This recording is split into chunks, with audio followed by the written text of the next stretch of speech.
Hey everyone, welcome back to the channel. I appreciate clicking on that video as always. And we are back with another weekly wears video where I talk about every fragrance that I wore all 7 days last week. If this is your first time finding the channel, my name is Gerard, and on this channel we talk about all things fragrance. And this is just one of the videos that I drop every week. Every Monday I will talk about all the fragrances that I wore for every day. If that's content that you think you'd like to see more of, please be sure to subscribe to the channel. I can't believe this is the 40th episode of my weekly wears video. For 40 weeks I've been doing this video straight, and I love doing it. You guys seem to like this video, so I'm going to continue to do it. Let me know in the comment section below if this is the type of content you like seeing. It will help me continue to provide content to you guys and keep this train rolling. Let's jump right into the list, starting with Sunday. So on Sunday, I wore a fragrance that is actually sort of near and dear to me. I wore it when my second daughter was born, and so I have a lot of scent memory tied to this one. But other than that, it's a fragrance that I have always liked, I've always enjoyed. So I'm glad I was able to wear it during a time that was very special for me and my wife and my family. So I will always sort of be reminded of that day when I smell this fragrance, but the scent I am talking about is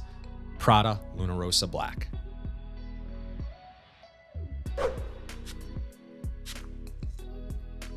This is just an amazing scent profile that is sort of unique to other popular designers, especially others in this line. To me, this is a subtly sweet and powdery amber. It's so simple, but so effective at the same time. It has this sort of effortless, casual feel to it, but stepped up a notch. It's an elevated type of casual fragrance. I also consider this a fantastic date night fragrance, especially if it's someone new that you haven't been on a date with, that you don't want to overwhelm them with your fragrance. This is the type of fragrance that really you have to discover. You have to sort of get in close. It has a beautiful sillage, don't get me wrong, but it's not gonna project like a monster. It's not that type of scent, which is why I enjoy it so much, and I get fantastic longevity from this. When you spray your clothes, you're gonna smell it the next day. Prada Lunarosa Black.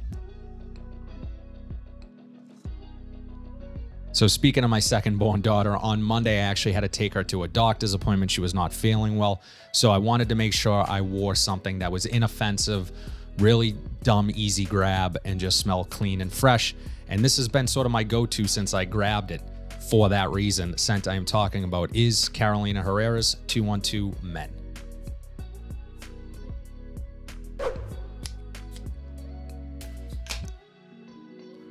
Man, beautiful, beautiful scent in the air. This is a late 90s release that still holds up today. I get a really buttery smooth blend of citruses in here, along with this soapy, really clean lavender, a little bit of fizziness from the ginger. Just so addictive, so easy to wear. There's not many fragrances that I would say just grab, but this is one of those fragrances that I would say just grab it. This isn't talked about enough, quite honestly. I've heard other people talk about it, but it's lost favor, obviously, since it's a late 90s release for things that are more modern. But again, this is timeless in my opinion. Timeless scent that still works today. And if you want to smell different than everyone else, you might want to try 212 from Carolina Herrera.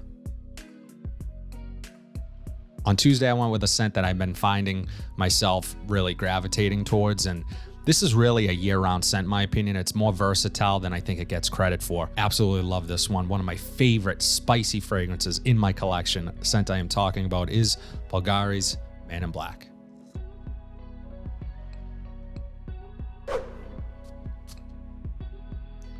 Yeah, oh man.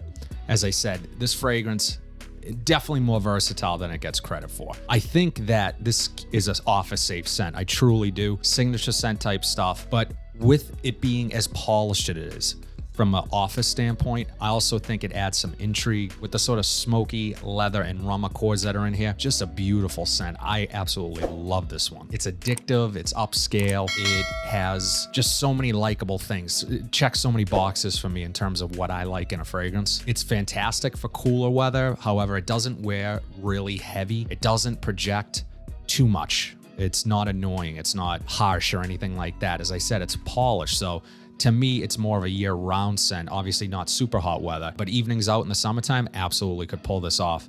Bulgari's Man in Black.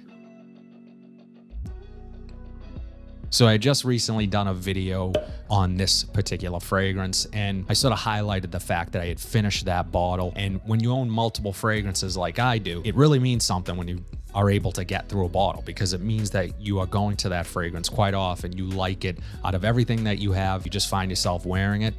and I thought it was worthy of its own video.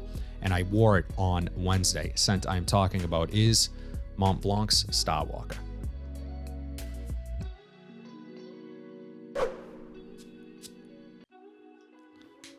One of the reasons why I went through this so quickly, and I've talked about it on the channel prior to this, is that I wear this to bed. It's super calming to me. And oh man, in the air, it's just phenomenal. A fantastic scent that gets a little bit of hype from the cheapy side. For many people that aren't into cheapies, at least from the YouTube side of things, they don't talk about this that often. And I don't know why, because snobbiness aside, this is a fantastic scent. Sweet citrus, green woods, and musk. As I said, one of my most calming scents that I like to wear to bed. It sort of evokes this feeling of serenity and just calmness, stillness. When you're just trying to chill, get some work done, and you don't want anything that is overpowering or in your face or projecting like crazy. You just want to sort of be chill and relaxed. This is the scent for you. And it's super likable on top of that. Gets compared to Versace's Mano Fraiche, which I prefer this over that, but I also don't think they're as similar as many claim they are. But with that being said, I do get the similarities. If I had to choose one over the two, I would definitely choose Starwalker over Mano Fraiche. However, I do enjoy that scent quite a bit. Longevity is nothing to be desired here. You're getting this for $20 in most rack stores and probably online as well.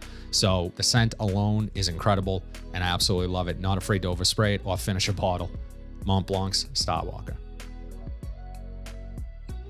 When I first smelled Thursday's scent off of the strip, when I first tested it, I was blown away. I hadn't really smelled anything like it, and I was super impressed, and even more impressed for the fact that this was hyped. This was talked about by the biggest fragrance YouTuber today. So I had high expectations, but every time I've had those high expectations, I've usually been let down. This was an exception to that. Scent I'm talking about is Armani's Stronger With You. I enjoy every facet of this scent from beginning to end. Oh, I just love it. It is so good. Has a very sweet opening, but it's not an overly youthful bubblegum type of sweetness. It's definitely more sophisticated than that. It reminds me more of almost a fruity, nutty liqueur. Once the woods and lavender come out in here, it really rounds the scent out. However, that sweetness lingers, it sticks around, but it never becomes annoying. It never becomes obnoxious. It just sort of subtle sweetness that is just amazing. Great cold weather scent. I also am really impressed with the quality of the scent. It's blended really well. There's no harsh edges. It just is really satisfying, really smooth. Again, reminding me of that liqueur type sweetness, and just so well done by Armani. Love this one. Stronger With You from Armani. So this next fragrance is just an easy grab that I find when I'm not sure what I want to wear, I'll grab this or something like it, something in sort of the same family as this, but super easy to grab in the high heat or just a day that you just really don't feel like wearing anything, but you want to smell good. Scent I'm talking about is Hugo Reversed. Wow, just a fire hose of an atomizer. This has a really likable, hugely synthetic grapefruit note, really addictive when you first spray it. My wife actually likes this one. I had her smell it on me the other day and she really enjoys it. There are moments in the life of this fragrance that I get sort of this earthy vetiver blended with this herbalness, and that grapefruit that almost comes across is like reminiscent of like a body odor, but not in a bad way. If that makes any sense at all. I'm not talking about stinky body odor that you just need to go jump in the shower, put on deodorant. It's different. It's maybe a musk in here that is familiar to me, but it's still very likable. Surprisingly, longevity on me is above average, particularly for this scent profile. It's fresh, it's clean, it's citrusy, it's amazing, and it lasts, which is surprising. I mean, I get wafts of this all day long, and for that reason, I love it. It's a cheapie. You can get this super cheap. They were popping up at rack stores all the time. I have not seen them as of late, but that doesn't mean they won't pop up again. Definitely a great cheapie to have in the collection, Hugo Boss Reversed. Finally, on Saturday, it was around 50 degrees, but I still wanted to grab this one. I associate this with really severely cold weather because it is such a monster projector, but scent I'm talking about is Spicebomb Extreme from Victor and Rolf.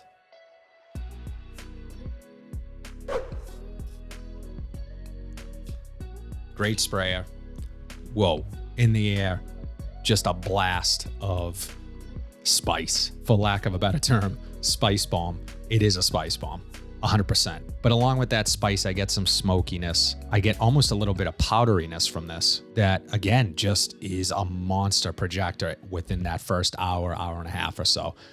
If oversprayed, this will get annoying. You will want to wash this off. It's that powerful, at least on my skin. Definitely go easy on the sprays unless you want to choke yourself out or whoever's around you. This stuff is potent. For me, the best part of the scent, the absolute best part, is the dry down.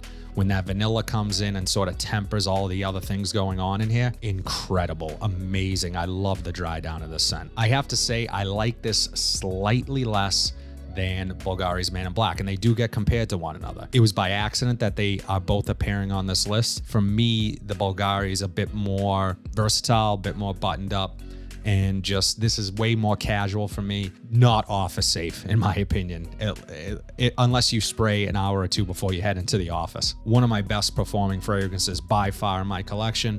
One of definitely my best designer performing fragrances. Definitely one to consider for the wintertime. Gets a ton of hype and a ton of love, and for good reason.